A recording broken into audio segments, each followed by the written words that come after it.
morning to all. Welcome to Bosco Campus Vision. This is Asha SP, Assistant Professor of PG Department of Commerce. So we are on the fourth lecture of Income Tax Law and Practice. We are dealing with profit and gains from business or profession. So in the last class, we have discussed about the disallowed expenses and inadmissible income. So in the computation, and the problem is the computation of profit and gains from business or profession. Okay, I mean, question and body in the class disallowed expense inadmissible income discuss so we profit and loss account items incomes debit expense debit incomes credit so P&L account profit and gains from business or profession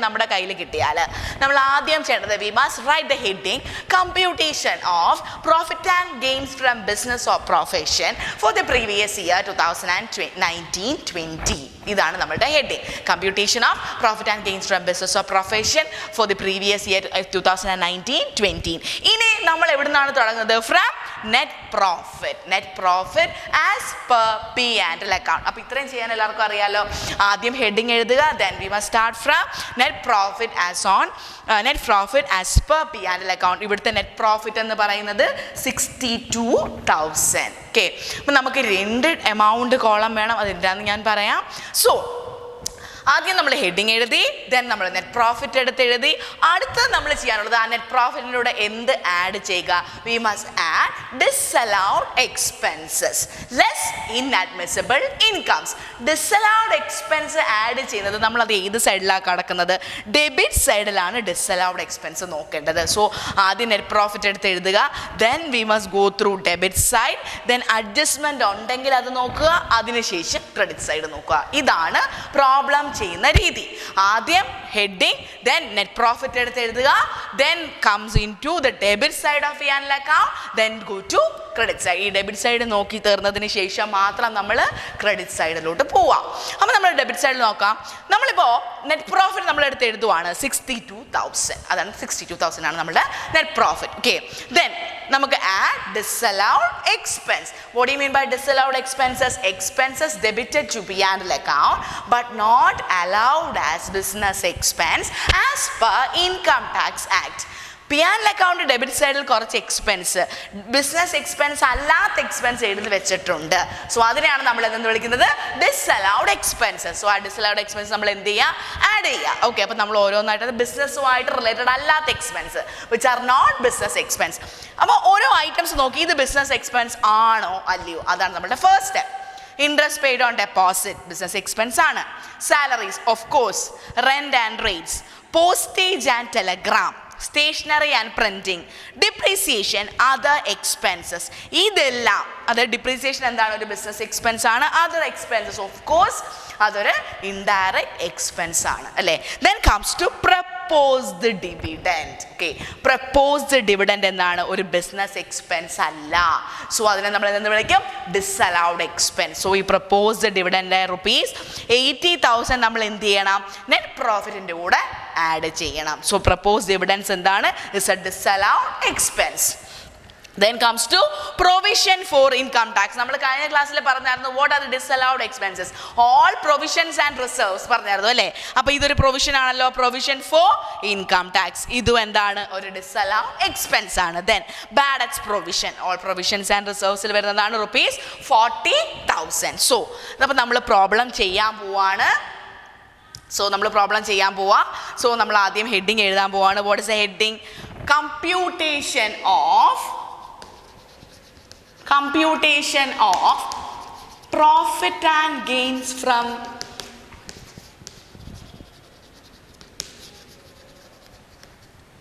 business or profession. This is business or profession for the previous year, PY previous year 2019-20. Okay. We have two amount.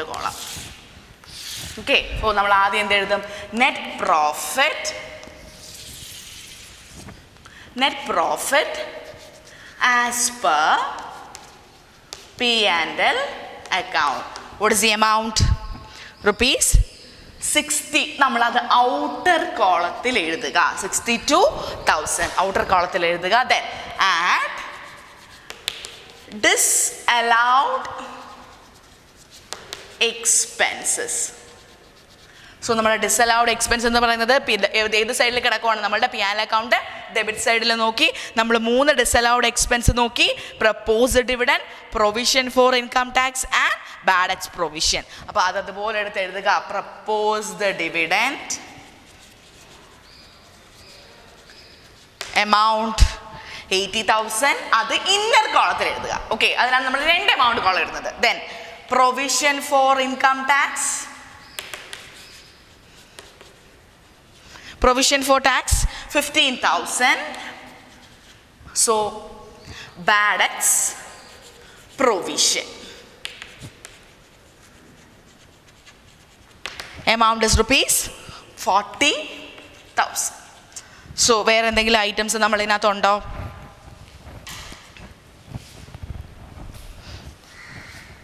So bad X provision is rupees 40,000. Okay. So ഇത്രയുമാണ് നമ്മളുടെ ഡിസ്അലൗഡ് expenses. So ഡിസ്അലൗഡ് expense എന്ന് പറയുന്നത് proposed dividend 80,000, provision for tax 15,000, bad ex provision 14,000. So അപ്പം നമ്മുടെ disallowed expense ഇതാണ്. Proposed dividend, provision for tax, bad ex provision. Amount 80,000, 15,000, 40,000. അപ്പോൾ നമുക്ക് ഇതെല്ലാം കൂടെ ആഡ് ചെയ്തപ്പോൾ 1,35,000 കിട്ടി. ഇത് നെറ്റ് പ്രോഫിറ്റ് ആഡ് ചെയ്യുക. അതാണ് നമ്മൾ ആഡ് ഡിസ്അലൗഡ് എക്സ്പെൻസ് എന്ന് ഓൾറെഡി ഇവിടെ എഴുതി വെച്ചിട്ടുണ്ട്. സോ നമുക്ക് എത്ര കിട്ടും? 1,97,000. ഇനി less inadmissible income. Inadmissible income എവിടെ കിടക്കുവാണ്? P&L അക്കൗണ്ടിന്റെ ക്രെഡിറ്റ് സൈഡിൽ. അപ്പോൾ ആദ്യം നെറ്റ് പ്രോഫിറ്റ് എഴുതുക, then go to debit side. Adjustment ഉണ്ടെങ്കിൽ അഡ്ജസ്റ്റ്മെന്റ് നോക്കുക, then comes to credit side. ഇനി what do you mean by inadmissible incomes? Business income അല്ലാത്ത ഇൻകംസിനെയാണ് നമ്മൾ എന്ന് വിളിക്കുന്നത് ഇൻഅഡ്മിസിബിൾ ഇൻകംസ്. ഇവിടെ ബിസിനസ് ഇൻകം അല്ലാത്ത വല്ല ഇൻകംസ് ഉണ്ടോ നോക്കാം. Which is coming under other heads. Interest on bank of interest on overdraft 60,000 business income ആണ്. Interest on cash credit is also a business income. Interest on loan business income ആണ്. Interest on securities, commission received, rent of building, mortgage with bank. നമ്മൾ ബാങ്കിന് നമ്മളുടെ particular building കൊടുത്തത് bank നമുക്ക് തന്ന rent ആണ്. It is also a business income. Under writing commission 30,000 and profit on sale of shares 70,000. So ഇതെല്ലാം business income ആണ്. Okay, വേറെ ഏതെങ്കിലും ഇൻകംസ്, വേറെ ഏതെങ്കിലും ഹെഡിൽ വരുന്ന വല്ല ഇൻകംസ് ഉണ്ടോ? ഇല്ല. So there is no inadmissible income. അപ്പോൾ നമ്മളിതാ ജസ്റ്റ് ഒരു വര ഇവിടെ ഇടുക. So 1,97,000 is known as the business income. So ഇങ്ങനെയാണ് നമ്മൾ ബിസിനസ് ഇൻകം അല്ലെങ്കിൽ ബിസിനസ് ഇൻകം കണ്ടുപിടിക്കുന്നത്. സോ ആദ്യം ഒരു ക്വസ്റ്റ്യൻ കിട്ടിയാൽ നമ്മൾ ആദ്യം എന്ത് എഴുതുക? നെറ്റ് പ്രോഫിറ്റ് എടുത്ത് ആദ്യം ഹെഡിങ് എഴുതുക, ദെൻ നെറ്റ് പ്രോഫിറ്റ് എടുത്ത് എഴുതുക, ദെൻ ആ നെറ്റ് പ്രോഫിറ്റിലൂടെ എന്ത് ആഡ് ചെയ്യുക? ഡിസ്അലൗഡ് എക്സ്പെൻസ് ആഡ് ചെയ്യുക. നമുക്കിവിടെ 3 ഡിസ്അലൗഡ് എക്സ്പെൻസേ ഉണ്ടായിരുന്നുള്ളൂ. Proposed dividend, provision for tax, bad ex provision. Disallowed expense എന്ന് പറയുന്നത് ബിസിനസ് എക്സ്പെൻസ് അല്ലാത്ത എക്സ്പെൻസിനെയാണ് നമ്മൾ ഡിസ്അലൗഡ് എക്സ്പെൻസ് എന്ന് വിളിക്കുന്നത്. ദെൻ അതെല്ലാം നെറ്റ് പ്രോഫിറ്റിൻ്റെ കൂടെ ആഡ് ചെയ്യുക. Then less inadmissible incomes. Inadmissible income എന്ന് പറയുന്നത് അതർ ഹെഡ്സിൽ വരുന്ന ഇൻകംസ്. ഇതെല്ലാം ബിസിനസ് ഇൻകംസ് ആണ്. ഇവിടെ ഒരു അതർ ഹെഡ്സിൽ വരുന്ന ഇൻകവും ഇല്ല. സോ അതുണ്ടായിരുന്നെങ്കിൽ നമ്മൾ എന്ത് ചെയ്തേനെ? ലെസ് ചെയ്തേനെ. So this is how we find out business income. So that's all about with the computation of profit and gains from business of profession. So നിങ്ങൾ ഈ പ്രോബ്ലം ക്വസ്റ്റ്യൻ എഴുതി ആൻസർ എഴുതി ഫോട്ടോ എടുത്ത് തന്നെ വാട്സപ്പ് ചെയ്യുക. So this is Asha SP signing off from Bosco campus vision.